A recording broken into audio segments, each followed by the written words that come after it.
Hey Ten, how are you? I'm very, very good. How are you doing? I'm very good. So, for the people who are watching, we were just chatting before we started this recording, and this feels a little odd for us because Tendy is my boyfriend, and so we're trying to keep it very professional in the form of not having too many silly jokes between us. But there we go. Ten, how's your day been? Very good day. Thank you. Just finished class, Good. productive class. Yeah. Good, good. So, Tens, as you know, we're talking on the topic of self-esteem and what value looks like to different people. So, for you, what does having value look like? I believe value is a compass that kind of guides people. Much like if you're out on the open sea, you kind of have a compass that is guiding you. And if you remember like Jack Sparrow, he had that compass that when he was looking for treasure, whatever he desired, that compass would kind of take him there. Mm, And I think that values are kind of like that. Is that compass, that rudder that kind mm, of points you to where you want to be. mm, And it's funny because if you don't have a compass or your compass doesn't work, that is being lost. So not having values, not having principles to live by, mm. is kind of definitive of people who don't have any foundation or standing emotionally, mentally, spiritually. Yeah. So, where would you say you can find that compass? Well, I mean, textbook values come from institutions like family, religion, education. Mm, And it's a feedback loop of society creating values and then replicating those values in people in society. Then people in society, so it's kind of self perpetuating, like self replicating. But I'd say outside of that, people actually knowing what they want and the value of things that they have in their lives helps to define your own values if you're around people who don't have the same values as you do. mm-hmm. So if you're in a country where human rights are flagrantly, you know, thrown out the window and not respected, having a sense of justice within yourself, like I wouldn't want this to happen to me or my family. Why should it be okay that it happens to that person? That sense of value for yourself, for your loved ones, will actually bring itself out as a desire for justice because Mm, you would want to stop it there. yeah. So that's something that I would say adds to people finding their value. Yeah. So, for you in your life, how has having that sense of value, that self-worth, changed how you live in the day to day? Well, let's just say that I don't have a perfect set of values. We're in a relationship, so we constantly discuss and butt heads over Yeah. things. But actually, in truth, we agree on a lot of stuff. And I don't think that values are something that you could say are ever finished because Mm-hmm. our points of view are always changing. Mm, But with what I've learned now, to answer your question, with what I've learned now, I would say that growing up, having changed countries 3 times, and then finding myself in different communities, societies, going from being a native of a country to a migrant of a country to a migrant from another country, yeah. it gives you different perspective on what you stand for. And Mm, it's a lot of things have changed, some things have stayed.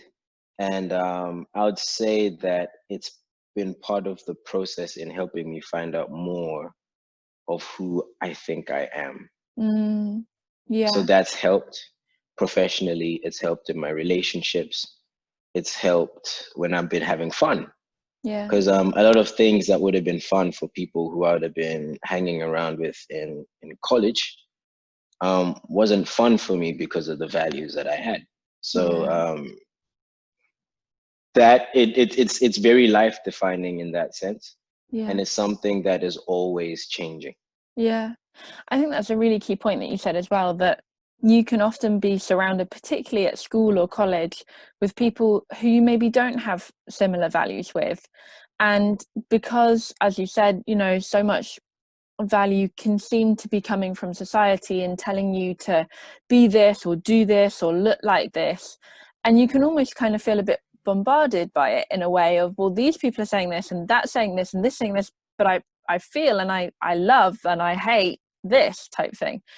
For you in your life, what helped you realize what you enjoyed, what you didn't enjoy, where your value was, who you were as a person, and that sense of self-worth?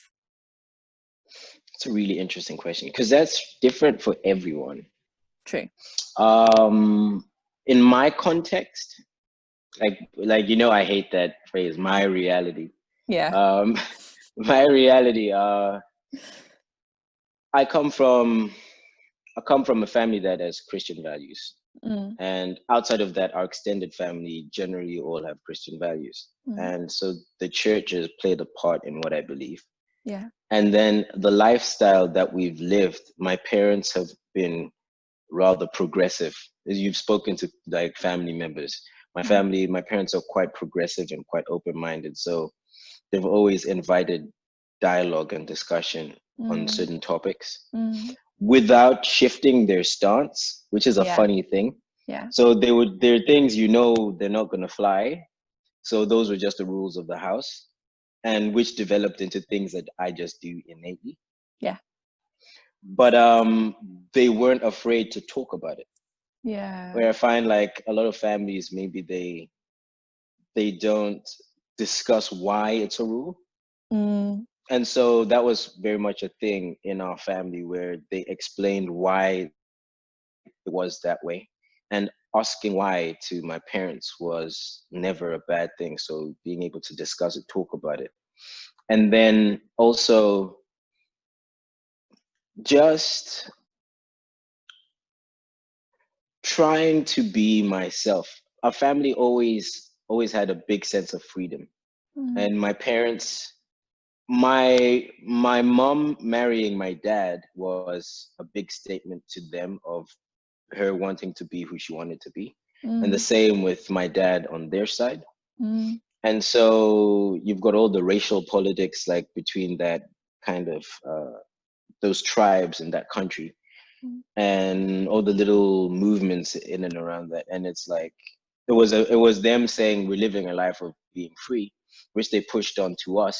Where like if you want to do something, you should do it, but also you should be ready to face the consequences, good or bad, which invited us to think about it. And I think being purposeful about what you want and weighing it out is quite important. And I think a lot of what you're asking me stems from that, being yeah. able to know what I want and why I want it. Yeah. Because if I can say that, then I can internally debate with myself. Um, is this really what I want? Is this really healthy for me? Is this really going to get me to the end thing that I want? Mm, And that's that's a that's a selfish point of view in a way because it's really putting yourself first and it's really coming from a place of certainty that this is what you want or that's good for you. And ultimately, I think that sense of identity and freedom of expression can only be healthy, not just for yourself, but the people around you.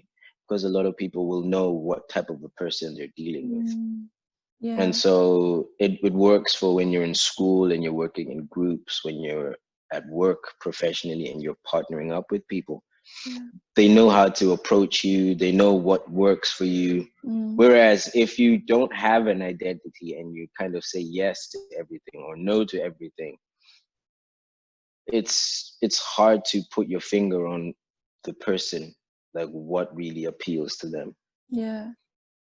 And so I'd say, yeah, that freedom and discussion and knowing what I want given to me by my family and the people around me really helped. Yeah. I like that idea of knowing what you want. And I think it's interesting because you mentioned about it can seem like quite a selfish point of view, but actually if you're doing something that isn't true to who you are, then arguably that's not selfish, that's just fake. And so knowing what you want and then going after it isn't being selfish, it's being true to who you are, to how you're created, whatever the viewpoint may be. And there's a book that, so the book you lent me, which I've just finished reading, and in it, and they're talking about that concept of don't be what the world, yeah, I finished it. Don't be what the world needs, be what you're passionate about. And that's such a really, really powerful statement. And for me, when I'm thinking about particularly young people who are watching this, that place of, but what am I passionate about, that's almost quite a big step, because it's figuring out, well, what do I want in life and where do I want to go? What would be your tips for somebody that is having those thoughts, that they don't really know necessarily what they want or where they want to go? What would be your tips for somebody in that situation, in that stage of life? Yes, that's a good question. I had a nice little quote to add to that as well. Yeah, go on. There's a little story of a Jewish rabbi who says you're supposed to have two pockets with two notes in there for yourself. One should say, "I am but dust," and the other one, "But the world was created for me." And healthy living is knowing when to draw from one of the pockets. Yeah, yeah. So, like, directly taking that and applying it into this, I would say that sense of self-worth and "I am amazing" is great, and the freedom to boldly do what you want to do. But Mm, then also knowing your failings is really important also. yeah, Knowing what you can't do, because then that helps you partner up with the right people. yeah, So yeah, like, especially in our relationships, in our relationship, I've yeah. made it clear with you that there's things that I'm not good at and you do way better than I do.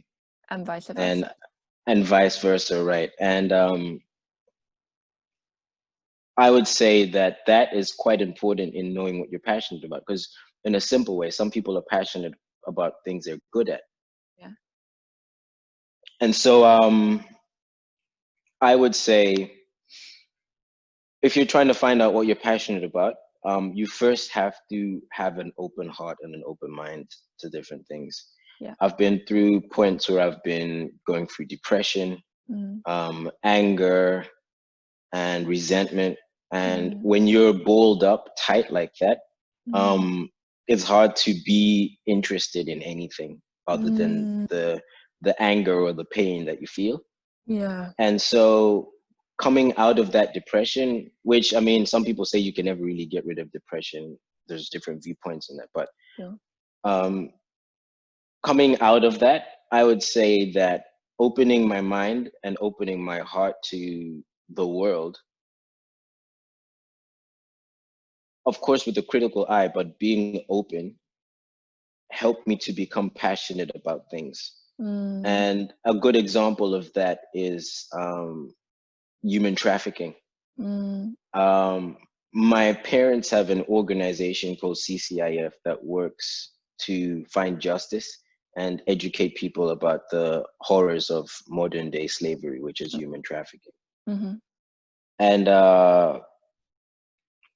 they cared about it more than I did. And watching them care about it was inspiring, but it was never my thing. Yeah. And so when they really got going with it, I was in the peak of my depression. And Mm, then I was coming out of it, the more I saw that this is injustice and it's not fair. The mm, freedoms that I enjoy are being taken away from these men and women. mm, And it became something that I cared more about. And as a teacher, I do classes where I discuss and inform my students on it. And I've had little moments looking back and seeing how far I've come from being insensitive and numb to actually feeling, genuinely being vested in the safety, the care, the health and the rescue of people who've been marginalized and taken advantage of. Mm. And I'm still learning, especially given my background. I'm still learning what I'm passionate about, and it's still a journey. And Yeah. I think sometimes it changes. Yeah. There are a few things that have not changed in my life, like my love for music, my love for the arts, Yeah. um, things that I've developed since meeting you. Mm-hmm. And I would say that the people you connect with, they establish or even clarify some of your own passions because Yeah. you're passionate about those people. Yeah. So if you can connect to people, it might help you get your own passions or get their passions, because some people are just so infectious that their passions just rub off. Yeah. And so I would say partnering with people and being open, these are two of the things that have helped me find things that I'm passionate about in life. Yeah. And actually, going forward, have given me dreams and ambitions to move into. Yeah. Yeah, so good. So good. I loved what you said about when you're kind of like a tight ball, it's hard to be passionate about anything because you're consumed by that. And I'm aware that we're on the topic of self-esteem, so I won't go into that, and maybe we can look at that another day. But that idea of being open and going on that journey of being open, to develop those passions and those dreams, that's really powerful. Amazing. Thank you so much, Tans. I will see you very soon. Take care. Bye. Right.